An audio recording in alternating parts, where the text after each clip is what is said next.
நண்பர்களுக்கு வணக்கம். நள்ளிரவுகளில் தூக்கம் தொலைந்து கடன் என்ற சொல்லே நெஞ்சை அழைத்துக் கொண்டிருக்கும் என் நண்பர்களுக்கான ஒரு அழைப்பு. உலகம் அமைதியாக உறங்கும் நேரத்தில் நாளை யாருக்கு என்ன பதில் சொல்ல வேண்டுமோ, எந்த போன் மணி அடிக்கும் என்ற பயத்தில் வியர்வையுடன் விழித்திருக்கும் மனங்களுக்கான குரல் இது. நீங்கள் இன்று கடனாளியாக இருக்கலாம், அவமானத்தில் தலை குனிந்திருக்கலாம், சில நொடிகள் இதற்கு முடிவே இல்லையா என்று நினைத்திருக்கலாம். ஆனால் இதை நினைவில் கொள்ளுங்கள், கடன் உங்கள் வாழ்க்கையின் முடிவு அல்ல, அது உங்கள் வாழ்க்கையை மாற்றப் போகும் மிக கடுமையான ஒரு பாடம். இந்த வீடியோ உங்களுக்கு ஆறுதல் சொல்ல வரவில்லை. உங்களை உள்ளுக்குள்ளே குலுக்கி, நான் இங்கிருந்து மீண்டு வருவேன் என்ற முடிவை உங்களிடமிருந்து பலமாக எடுத்துச் சொல்ல வந்து இருக்கிறது. இங்கே சொல்லப்படுவது கனவுகள் அல்ல, போலி ஊக்கமும் அல்ல. 2300 ஆண்டுகளுக்கு முன்பு சாம்ராஜ்யங்களை உருவாக்கிய சாணக்கியரின் இரும்பு போன்ற சிந்தனை கொண்டு கடன் எனும் போர்க்களத்தில் சிக்கிக் கொண்டு இருக்கும் உங்களை இன்று இருக்கும் சூழ்நிலையுடன் ஒப்பிட்டு அதை எப்படி உங்களுக்கான ஆயுதமாக மாற்ற வேண்டும் என்பதைதான் இப்போது நீங்கள் பார்க்கப் போகிறீர்கள். இன்று உங்கள் கையில் பணம் இல்லாமல் இருக்கலாம். ஆனால் இந்த வீடியோ பார்த்தபின் உங்கள் மனதில் நிச்சயம் பயம் இருக்காது. அதற்கு பதிலாக ஒரு தெளிவு இருக்கும், ஒரு திட்டம் இருக்கும், முக்கியமாக நான் உடைந்தவன் இல்லை, நான் போராளி என்ற தைரியம் இருக்கும். நீங்கள் முழுமையாக கேட்டால், இன்று இரவு நீங்கள் கடனாளியாக தூங்கினாலும் நாளை காலை ஒரு ராஜதந்திரியாக விழிக்கும் முதல் படியை இங்கே எடுப்பீர்கள். இந்த வீடியோவை நீங்கள் பார்க்கிறீர்கள் என்றால் நீங்கள் தோற்றவர் இல்லை என்பதை முதலில் நினைவில் கொள்ளுங்கள். உதவி தேடும் மனிதன்தான் உண்மையான போராளி. வாருங்கள், கடனில் இருந்து முழுமையாக மீள சாணக்கியர் சொல்வதை முழுவதும் கேளுங்கள்.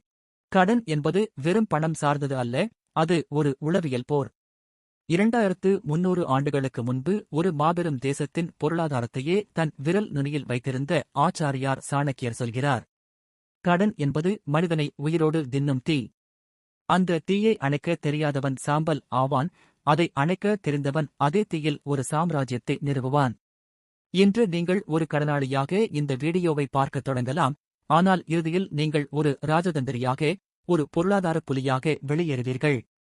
உங்கள் கடன்களை அடைப்பது எப்படி என்பதுடன் மட்டுமல்லாமல், இனி ஒருபோதும் கடன் வாங்காத ஒரு இரும்பு போன்ற நிதிநிலையை உருவாக்குவது எப்படி என்பதையும் சாணக்கியரின் 7 ரகசிய விதிகள் மூலம் நாம் திறக்கப் போகிறோம். சாணக்கியர் சொல்கிறார், தன் வருமானத்திற்கு மேல் செலவு செய்பவன் தானே தனக்கு சவப்பெட்டி செதுக்கிக் கொள்கிறான். ஒரே தவறு மீண்டும் மீண்டும் நடந்தால் அது தவறு அல்ல, அது ஒரு பழக்கம். அந்த பழக்கத்தை உடைக்காமல் கடன் ஒருபோதும் குறையாது.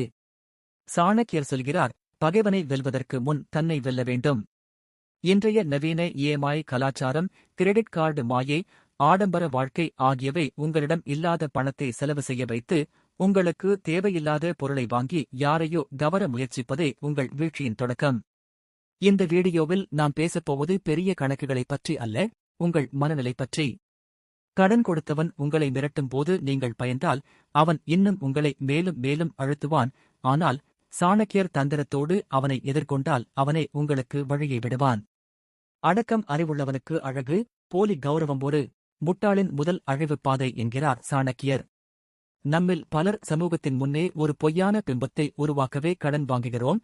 பக்கத்து வீட்டுக்காரர் கார் வாங்கியதால் நாமும் வாங்குவது, உறவினர்கள் நம்மை பாராட்ட வேண்டும் என்பதற்காக ஆடம்பர திருமணம் செய்வது, இவை எல்லாம் மற்றவர்கள் கண்களில் உங்களை உயர்த்தலாம்.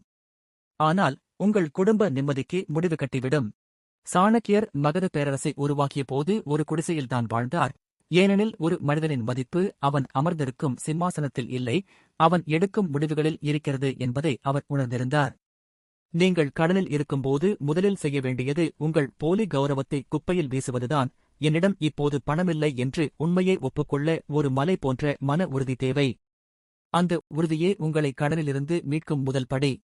கடன் கொடுத்தவர்கள் உங்களை அவமானப்படுத்தும் போது அந்த வலி மரணத்தை விட கடுமையாக இருக்கும். அதற்காக நீங்கள் பயந்து ஓடி ஒளிந்தால் அவர் உங்களை வேட்டையாடப்படும் விலங்காக பார்ப்பார். எனவே பயத்தை அது உங்களை நெருங்கும் முன்னே அழித்துவிடு என்கிறார் சாணக்கியர். தைரியமாக நேருக்கு நேர் நின்று, இப்போது என்னிடம் பணமில்லை, ஆனால் நான் நிச்சயம் தருவேன், எனக்கு கால அவகாசம் கொடுங்கள் என்று ராஜதந்திரமாக பேசினால் அதிகாரம் உங்கள் கைக்கு மாறும். ஒன்றை நினைவில் கொள்ளுங்கள், கடன் கொடுத்தவருக்கு தேவை உங்கள் உயிர் அல்ல, அவருக்கு தேவை பணம். நீங்கள் உயிரோடு இருந்து உழைத்தால்தான் அந்த பணம் வரும். பயம் இருக்கும் இடத்தில் புத்தி வேலை செய்யாது, புத்தி வேலை செய்யாத இடத்தில் திட்டம் உருவாகாது, திட்டம் இல்லாத இடத்தில் கடன் குறையாது. மனம்தான் ஒரு மனிதனை சிறைப்படுத்துகிறது, மனம்தான் அவனை விடுதலையும் செய்கிறது என்று சாணக்கியர் சொல்கிறார். நான் ஒரு கடனாளி என்று உங்களை நீங்களே முத்திரை குத்திக் கொண்டால் உங்கள் மூளை செயல்படுவதை நிறுத்திவிடும். அதற்கு பதிலாக நான் கடன் எனும் ஒரு போரில் இருக்கிறேன், இந்த போரில் நான் வெல்லப் போகிறேன் என்று நினையுங்கள். உங்கள் வறுமையையும் கடனையும் சாபமாக பார்க்காதீர்கள். உங்களை ஒரு வலிமையான மனிதனாக மாற்ற இயற்கை கொடுத்த வாய்ப்பு இது. சாணக்கியர் நடுத்தருவில் நின்றபோதுதான் ஒரு சாம்ராஜ்யத்தை உருவாக்கும் திட்டத்தை தீட்டினார். இன்று நீங்கள் கடனில் இருக்கும்போதுதான் ஒரு பெரும் கோடீஸ்வரனாக மாறுவதற்கான உத்திகளை கற்றுக்கொள்கிறீர்கள். உங்கள் மனதை ஒரு இரும்பு கோட்டையாக மாற்றுங்கள். இனியும் கடன் உங்களை உடைக்க முடியாது. ஒரு பெரிய வெற்றியைப் பெற சில அடிகள் பின்வாங்குவதில் தவறில்லை. புலி பதுங்குவது பயத்தினால் அல்ல, பாய்வதற்காக என்பதை நினைவில் கொள்ளுங்கள். நீங்கள் கடனில் மூழ்கியிருக்கும்போது மேலும் கடன் வாங்காதீர்கள். முதலில் உங்கள் செலவுகளை கட்டுப்படுத்துங்கள். ஒரு ஓட்டை படகில் எவ்வளவு வேகமாக துடுப்பு போட்டாலும் அது மூழ்கத்தான் செய்யும். முதலில் அந்த ஓட்டையை அடையுங்கள். சாணக்கியர் சொல்வது போல போர்க்களத்திற்கு செல்லும் முன் உணவும் ஆயுதமும் தயாராக இருக்க வேண்டும். அதுபோல குறைந்தது 3 மாத செலவுக்கு சமமான தொகையை தனியாக வைத்தாலே எதிர்கால கடன் கதவும் மூடப்பட்டுவிடும். மேலும் ஆடம்பர செலவுகளை நிறுத்த வேண்டும். ஆடம்பரங்களை நிறுத்துவது தோல்வி அல்ல, அது உங்கள் கௌரவத்தை மீட்டெடுக்க நீங்கள் எடுக்கும் புத்திசாலித்தனமான நகர்வு. சாணக்கியர் மகத பேரரசை நேரடியாக தாக்கிய போது முதல் முறை தோற்றார். அப்போது பின்வாங்கி சென்ற அவர் ஒரு கிராமத்து தாயிடமிருந்து சூடான கஞ்சியை ஓரத்தில் இருந்து குடித்தால்தான் வாய் வேகாமல் வயிறு நிறையும் என்ற பாடத்தை கற்றார். சாணக்கியர் சொல்கிறார், காயத்தை மறைத்தால் அது அழுகும், சுத்தம் செய்தால் தான் ஆறும். அதுபோல உங்கள் கடனை சிறு செலவுகளை குறைப்பதிலிருந்து குறைக்கத் தொடங்குங்கள். அர்த்த சாஸ்திரத்தில் ஒரு நாட்டின் கஜானாவை காக்கும் விதிகளை அவர் சொன்னது போலவே உங்கள் குடும்பத்தின் பணச்செலவிலும் அதே விதி பொருந்தும். ஒரு மனிதன் தனியாக போராடும் போது உடைகிறான், குடும்பமாக போராடும் போது வெல்லுகிறான். குடும்பத்தில் உள்ள அனைவரும் சேர்ந்து இந்த கடன் எனும் போர்க்களத்தில் போரிட வேண்டும். இன்று இரவே ஒரு காகிதம் எடுத்துக் கொள்ளுங்கள். எவ்வளவு கடன்? யாருக்கு? எவ்வளவு வட்டி? மாதம் எவ்வளவு? இதை எழுதுவதுதான் உங்கள் முதல் வெற்றி. எழுதப்படாத பிரச்சனை ஒருபோதும் தீராது. அத்தியாவசிய தேவையான உணவு, உடை, இருப்பிடம் தவிர மற்ற எதற்கும் இன்று உங்களுக்கு உரிமையில்லை. தேவையற்ற சந்தா, வெளி உணவு, பயன்படுத்தாத மெம்பர்ஷிப் கார்டுகள், வீணான கேளிக்கை செலவுகள் இவை அனைத்தும் உங்கள் எதிரிகள். தேவையில்லாத பொருள்களை வாங்குபவன் தேவையான பொருளை இழப்பான். உங்கள் நண்பர்களையும் மற்றவர்களையும் பார்த்து செலவு செய்வதை நிறுத்துங்கள். அவர்களது கௌரவம் கடன் அட்டையில் இருக்கலாம், உங்கள் கௌரவம் கடனை அடைப்பதில் இருக்க வேண்டும். நீங்கள் சேமிக்கும் ஒவ்வொரு 10 ரூபாயும் உங்கள் கடனை எதிர்க்கும் ஒரு சிப்பாய். அந்த சிப்பாய்களை வீணடிக்காதீர்கள். பெரிய ஏரியை ஒரு சிறிய ஓட்டை காலி செய்துவிடும். உங்கள் வருமானத்தில் சிறு சிறு கசிவுகள் எங்கே இருக்கின்றன என்று பாருங்கள். சாணக்கியர் ஒற்றர்கள் மூலம் அரசாங்கத்தின் ஒவ்வொரு காசையும் கண்காணித்தார். அதுபோல நீங்கள் தினமும் உங்கள் செலவுகளை ஒரு டைரியில் எழுதுங்கள். மாத இறுதியில் அதை பார்த்து தேவையற்ற செலவுகளை குறைப்பதே உங்களை இந்த போரில் முன்னேற்றும். கடன் என்பது பல வருடங்களில் உருவானது. அது ஒரே நாளில் தீராது. ஆனால் ஒவ்வொரு மாதமும் முன்னேற்றம் தெரிந்தால் நீங்கள் சரியான பாதையில் இருக்கிறீர்கள் என்று அர்த்தம். கடன் வாங்கியவன் ஒருபோதும் நிம்மதியாக இருக்க முடியாது. ஏனெனில் அவரது ஒவ்வொரு காசும் அவனுடையது அல்ல, கடன் கொடுத்தவருடையது. இந்த அடிமையிலிருந்து விடுபட உங்கள் செலவுகளை கட்டுப்படுத்துங்கள். சாணக்கியர் சந்திரகுப்தனுக்கு சொன்னது போல ஒரு அரசன் தன் குடிமக்களை விட எளிமையாக வாழ கற்றுக்கொள்ள வேண்டும். அதுபோல இன்று நீங்கள் கடனாளி என்றால் உங்கள் வாழ்க்கை முறை தவசி போல் இருக்க வேண்டும். சாணக்கியர் சொல்வார், பிறரின் வாழ்வை பார்த்து முடிவு எடுப்பவன் ஒருபோதும் அரசன் ஆகஸ்ட் முடியாது. ஈகோவை தூக்கி எறியுங்கள். பழைய துணிகளை அணிவதில் அவமானம் இல்லை. பேருந்தில் செல்வதில் எந்த கௌரவ குறைச்சலும் இல்லை. வட்டி கட்ட முடியாமல் அவமானப்படுவதுதான் உண்மையான குறை. இன்னும் ஒரு வருடம் நான் எதையும் வாங்க மாட்டேன், எங்கும் செல்ல மாட்டேன், என் முழு கவனமும் கடனை அடைப்பதில் தான் இருக்கும் என்ற விரதத்தை எடுங்கள். உங்கள் சிபில் ஸ்கோர் குறைந்திருக்கலாம், ஆனால் உங்கள் மதிப்பு குறையவில்லை. கடன் உங்களை மோசமான மனிதனாக மாற்றாது, அதை சரிசெய்ய முயற்சி செய்யாததே மோசமானது. சேமிக்க தெரியாதவனுக்கு நிறைய சம்பாதித்தும் பயன் இல்லை. எனவே செலவை கட்டுப்படுத்தி சேமிக்கத் தொடங்குங்கள். இப்போது செலவுகள் உங்கள் கட்டுப்பாட்டில் வந்ததும் சிறிது பணம் மிஞ்சும். ஆனால் அந்த சிறிய பணத்தை வைத்து பெரிய கடனை எப்படி அடைப்பது, வட்டி எனும் அரக்கனை எப்படி எதிர்கொள்வது என்று யோசித்துக் கொண்டு இருக்காமல் சிறிது சிறிதாக கடனை அடைக்கத் தொடங்குங்கள். சாணக்கியர் சொல்லுகிறார். எதிரி உன்னை தேடி வரும் முன் நீ அவனை தேடிச் செல் என்பது அவரது தந்திரம். கடன் பிரச்சனையில் இருப்பவர்கள் செய்யும் மிகப்பெரிய தவறு கடன் கொடுத்தவரின் அழைப்புக்கு பதில் தராமல் இருப்பது, அவர்கள் வீட்டிற்கு வரும்போது ஓடி ஒளிந்து கொள்வதும். அப்படி நீங்கள் ஒளிந்தால் அவர் உங்களை ஏமாற்றக்காரனாகவும் கோழையாகவும் நினைப்பார்.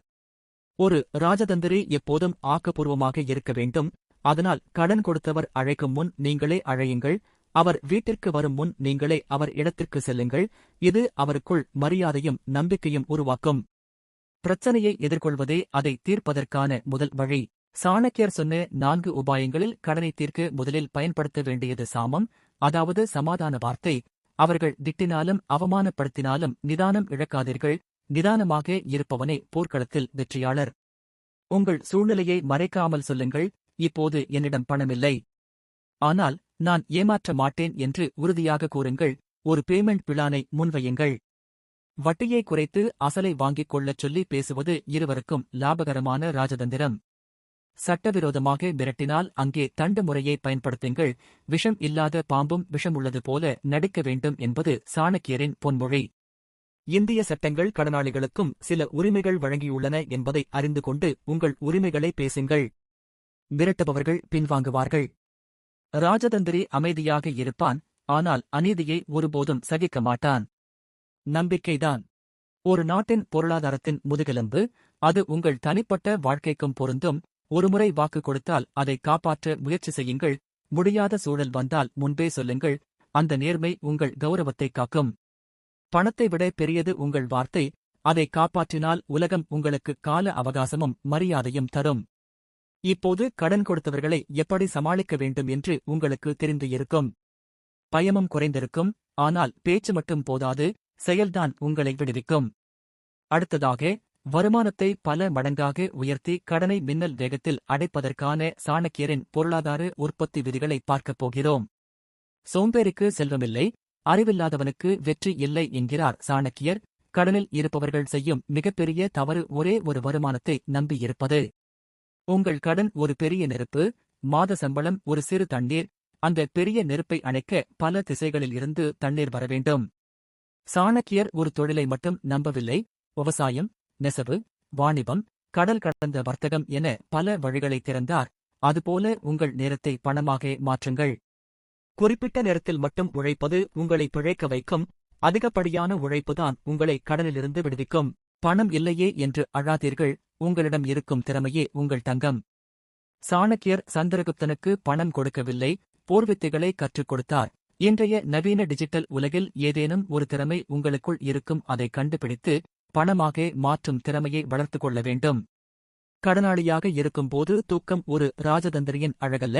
தூக்கத்தை முடிந்தவரை குறைத்துவிடுங்கள். ஒவ்வொரு மணியும் கூடுதல் வருமானம் பற்றி யோசியுங்கள். கடன் இருக்கும் வரை ஓய்வு உங்களுக்கானது அல்ல, அது உங்கள் கடனுக்கானது. எப்போதும் வாய்ப்புகள் கதவை தட்டாது, நீங்கள்தான் அதன் கதவை தட்ட வேண்டும். சிங்கம் தன் இரைக்காக காத்திருக்காது, வேட்டைக்கு காட்டில் இறங்கும். உங்கள் சுற்றியுள்ள தேவைகளை கவனியுங்கள். அதில் இருந்து வருமானம் ஈட்டுங்கள். உங்கள் வருமானம் ஒரு நதியாக அல்ல, பல நதிகள் சேர்ந்த கடலாக இருக்க வேண்டும். வருமானம் உயரும்போது கடனின் வலி குறையும், நம்பிக்கை வளரும். கடன் கொடுத்தவர்கள் கூட உங்கள் வளர்ச்சியை பார்த்து மிரள வேண்டும். இது உங்கள் வாழ்க்கையை மாற்ற எழுதப்பட்ட ஒரு மந்திரம். சாணக்கியர் பல தோல்விகளையும் அவமானங்களையும் சந்தித்தார், ஆனால் ஒருபோதும் சோர்ந்து போகவில்லை. ஏனெனில் காலம் அனைத்தையும் மாற்றும் என்பதை அவர் அறிந்திருந்தார். இன்று நீங்கள் கடனில் இருக்கலாம், நாளை நீங்கள் மற்றவர்களுக்கு கடன் தரும் நிலைக்கு உயரலாம். தேவை சாணக்கியர் புத்திதான். உங்கள் பயத்தை உடையுங்கள். கடனை ஒரு வேட்டையாடும் விலங்கு போல் கண்காணித்து அதை வெட்டி எறியுங்கள். தலைவனைப் போல நேருக்கு நேர் பேசுங்கள். இரவு பகலாக உழையுங்கள். நீங்கள் கடனை அடைக்கும் அந்த நொடி தோளிலிருந்து ஒரு மாபெரும் மலை இறங்கியது போல் இருக்கும். அன்று நீங்கள் அனுபவிக்கும் அந்த சுதந்திரமே மிகப்பெரிய செல்வம். அந்த சுதந்திரத்தை நீங்கள் அடைய வேண்டும் என்பதே எனது நோக்கம். நினைவில் கொள்ளுங்கள், கடன் உங்கள் தகுதியை தீர்மானிக்காது.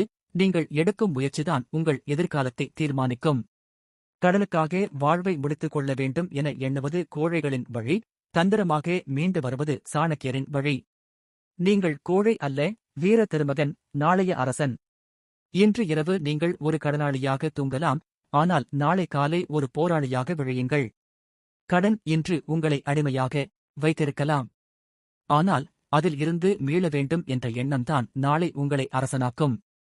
இந்த வீடியோ நாளை நிச்சயம் அரசன் ஆக்கும் என்ற எண்ணம் வந்து இருந்தால் ஐ ஆம் கிங் என்று கமெண்ட் செய்யுங்கள்.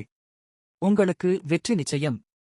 அதிகாரம் உங்கள் கைகளுக்கு வரட்டும். உங்கள் அரண்மனையின் கஜானா எப்போதும் நிரம்பியே இருக்கட்டும் என உளமாற வாழ்த்துகிறேன். நன்றி.